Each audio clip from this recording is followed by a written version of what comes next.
ఇది చూడండి, ఈ ఫ్లవర్స్ ఎంత బాగా విచ్చుకున్నాయో. ఇప్పుడు నేను పైకి వచ్చి ఒక అరగంట అవుతుంది, అప్పుడు అంత విచ్చుకోలేదు, ఇప్పుడు విచ్చుకున్నాయండి బాగా. ఇక్కడ ఒక చెట్టు కూడా ఇట్లానే మొగ్గలు వచ్చింది. ఏమండి కలర్ ఇటు నుంచి కనిపిస్తుంది. ఈ ఫోన్లో ఎందుకో కలర్ మారిపోతుందండి.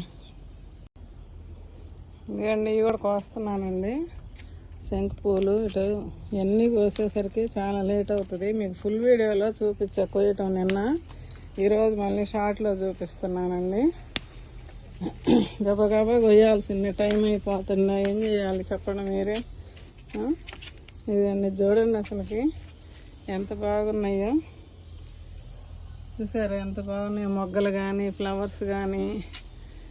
వర్షాలు పడుతున్నాయి బాగా. మనం ఏమి లిక్విడ్స్ కూడా ఇవ్వట్లేదండి. ఇది చూడండి ఇక్కడ ఎంత, ఒక కొమ్మకేమో రెక్క, ఒక కొమ్మకేమో ముద్ద.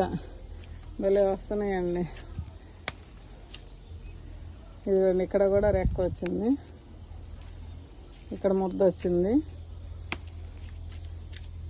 ఇవన్నీ పోసేస్తున్నాం. వెయ్యి టైం అయిపోతుంది. వైట్ మందారం, లైట్ కలరు. ఇక్కడ చూడండి వైట్.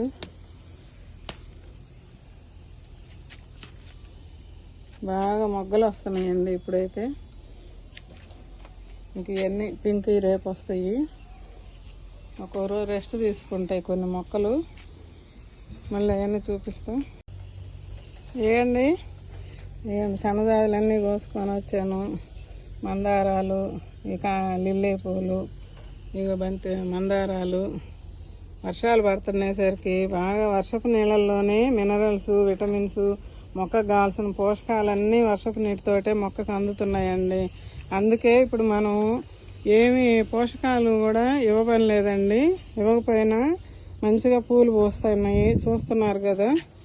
ఇట్లా ఈ పూలు చూడండి, శంకు పూలు ఎన్ని పూలు పూసినాయో.